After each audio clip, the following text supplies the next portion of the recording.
നിങ്ങളുടെ ഫേവറേറ്റ് സീരിയലുകൾ ടിവിയിൽ വരുന്നതിന് മുൻപേ സൺ നെക്സ്റ്റ് ആപ്പിൽ കാണാം. ഇനി എല്ലാവർക്കും മുൻപേ കാണൂ. ഇപ്പോൾ തന്നെ സൺ നെക്സ്റ്റ് ആപ്പ് ഡൗൺലോഡ് ചെയ്ത് സബ്സ്ക്രൈബ് ചെയ്യൂ.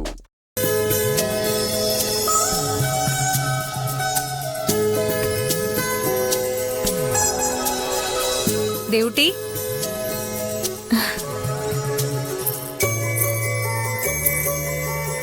എന്താണ്? ആള് നല്ല സന്തോഷത്തിലാണെന്ന് തോന്നല്ലോ.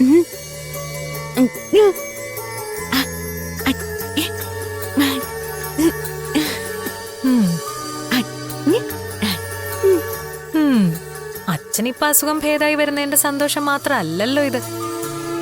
അല്ലാതെയും വേറെന്തോ കാര്യമുണ്ടല്ലോ.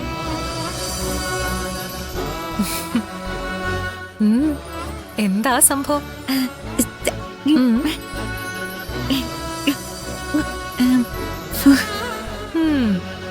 സന്ദീപ് നാട്ടിൽ നിന്ന് വിളിച്ചു അല്ലേ? എന്ത് പറഞ്ഞു?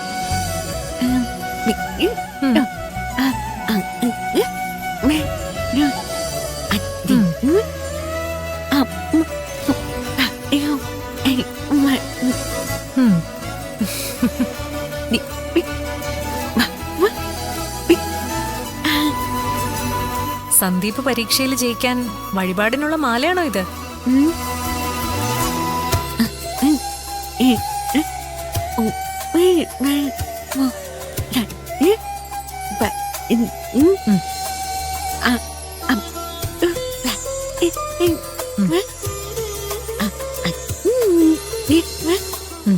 ശരിയാണ്. നിന്റെ കാര്യം ഓർത്ത് അയാൾക്കിപ്പോഴും നല്ല വിഷമമുണ്ടാവും. അങ്ങനെ സ്നേഹിക്കുന്ന ഒരാൾ ജീവിതത്തിലെ പരീക്ഷകൾ ജയിക്കാൻ വേണ്ടി പ്രാർത്ഥിക്കേണ്ടത് സ്നേഹിക്കുന്നവരുടെ ഉത്തരവാദിത്വമാണ്. പോയി അയാൾക്ക് വേണ്ടി പ്രാർത്ഥിച്ചോളൂ. നിന്റെ പ്രാർത്ഥന അമ്മ കേൾക്കാതിരിക്കില്ല.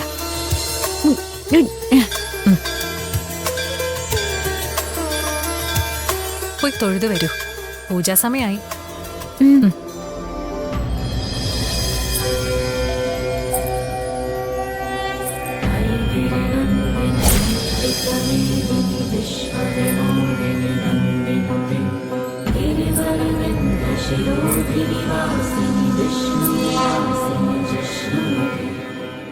എന്തായാലും അരവിന്ദൻ കൂടെയുള്ളത് വലിയ ഉപകാരമായി. രണ്ടു കൂട്ടർക്കും പരിചയമുള്ള ഒരാൾ കൂടെയുള്ളപ്പോ കാര്യങ്ങൾ തുറന്ന് സംസാരിക്കാൻ എളുപ്പമാണല്ലോ. സ്ത്രീകളെ ഇന്നലെ വിളിച്ചപ്പോ ഇത് തന്നെയാ പറഞ്ഞത്. രണ്ടു കൂട്ടരും നിർബന്ധിച്ചാ പിന്നെ ഒഴിഞ്ഞു മാറാൻ പറ്റില്ലല്ലോ. സ്ത്രീകലയ്ക്ക് ഒറ്റ മോനേ ഉള്ളൂ. അതെ, ഭർത്താവ് മരിച്ച ശേഷം ബന്ധുക്കളും സുഹൃത്തുക്കളും ഒക്കെ നിർബന്ധിച്ച ഈ രണ്ടാം ബന്ധത്തിന് അവർ തയ്യാറായത്. തമ്പി അവർക്ക് മുൻപരിചയമുള്ള ആളായിരുന്നല്ലോ. തമ്പിയുടെ ആദ്യ ബന്ധത്തിൽ ഒരു മോളുണ്ട്, വർഷ.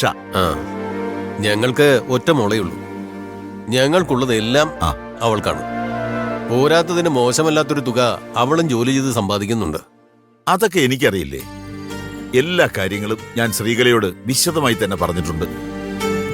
അല്ല, അവരെ ഇതുവരെ കണ്ടില്ലല്ലോ. അവരിപ്പോ ഇങ്ങെത്തും. കുറച്ചു മുമ്പ് ഞാൻ വിളിച്ചപ്പോ അവര് പുറപ്പെട്ടെന്ന് പറഞ്ഞതാ. അല്ല, മോള് റെഡിയായില്ലേ?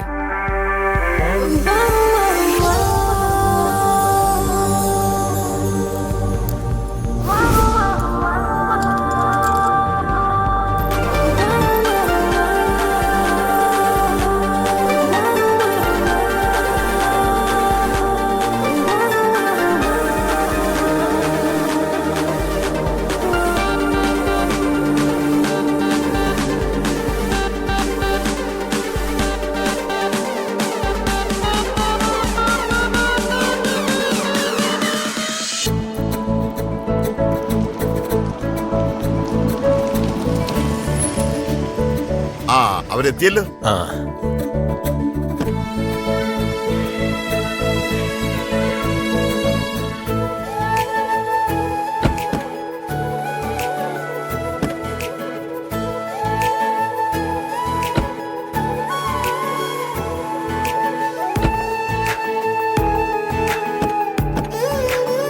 നമസ്കാരം. അരവിന്ദേട്ടൻ വന്നിട്ട് കുറച്ചു നേരമായോ? കഷ്ടിച്ചൊരു 10 മിനിറ്റ്. ഇത് രാജീവൻ, പെൺകുട്ടിയുടെ അച്ഛനാ. ഇത് തമ്പി, ഇതാണ് ശ്രീകല. ശ്രീകലയുടെ അമ്മ സുകുമാരി അമ്മയാണിത്. എന്റെ മോള വർഷ. ചെറുക്കനെ ഞാൻ ഇനി പ്രത്യേകിച്ച് പരിചയപ്പെടുത്തേണ്ട ആവശ്യമില്ലല്ലോ. ആ, വരൂ. വരൂ വരൂ, അകത്തേക്ക് വരൂ. വാ. നീ എന്താ ഒരുമാതിരി കഷായം കുടിച്ച പോലെ? ദേ, എല്ലാവരുടെ മുന്നിൽ സ്മാർട്ട് ആയിരിക്കണം കേട്ടോ, അല്ലെങ്കിൽ അവർക്ക് എന്തെങ്കിലും സംശയം തോന്നും. നീ വാ വാ മോനെ. ഇത് എന്റെ ഭാര്യ സുമ. ഇവിടുത്തെ കാര്യങ്ങളൊക്കെ അരവിന്ദൻ നിങ്ങളോട് വിശദമായി പറഞ്ഞിട്ടുണ്ടെന്നറിയാം. എന്നാലും ഞങ്ങളുടെ ഭാഗത്ത് നിന്ന് അങ്ങനെ ഒരു ചുമതലയുണ്ടല്ലോ.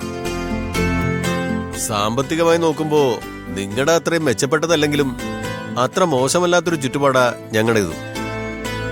ഞങ്ങൾക്ക് ഈ ഒരു ഒറ്റ മോളേ ഉള്ളൂ. അതുകൊണ്ട് തന്നെ ഞങ്ങളുടേതെന്ന് പറയുന്നതൊക്കെ അവൾക്ക് മാത്രം അവകാശപ്പെട്ടതാണ്. സാമ്പത്തികത്തെക്കാൾ ഞങ്ങൾ മുൻഗണന കൊടുക്കുന്നത് പെൺകുട്ടിയുടെ തറവാട്ട് മഹിമയ്ക്കും യോഗ്യതയ്ക്കുമാണ് രാജീവൻ. അത് രണ്ടും ഓക്കെ ആണെന്ന് തോന്നിയതുകൊണ്ടാണല്ലോ ഇക്കാര്യത്തിൽ ഞങ്ങൾ ഇനിഷ്യേറ്റീവ് ആയത്. അതെ, ഞങ്ങൾ അത്രേ നോക്കുന്നുള്ളൂ. പെണ്ണിനും ചെറുക്കനും പരസ്പരം ഇഷ്ടപ്പെട്ട കല്യാണം അധികം താമസിയാതെ തന്നെ നടത്തണമെന്നുണ്ട്. എന്നാ പിന്നെ ആ ചടങ്ങ് ഐശ്വര്യമായിട്ട് നടക്കട്ടെ. എന്താ രാജീവ? ആയിക്കോട്ടെ. സുമേ, മോളെ വിളിക്കേ. ദേ, പെണ്ണ് വരുമ്പോ ശരിക്കും നോക്കിക്കോണം. ഇനി വീട്ടിൽ വന്നിട്ട് കണ്ടില്ല കേട്ടില്ല എന്നൊന്നും പറയരുത്.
ശീല, ചായ എടുക്ക.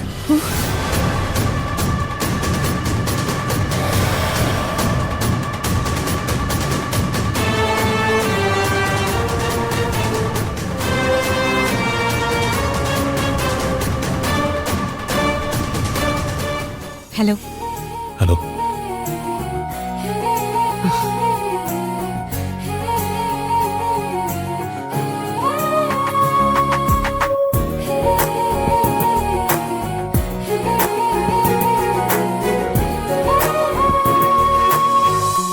അമ്മേ, കുട്ടിയെ കണ്ടിട്ട് എന്തെങ്കിലും തോന്നിയോ? അമ്മേ, ഇവളാ ദേവൂട്ടിയെ പോലെ തന്നെയല്ലേ? ഏതോ ഒരു സാമ്യം പോലെ.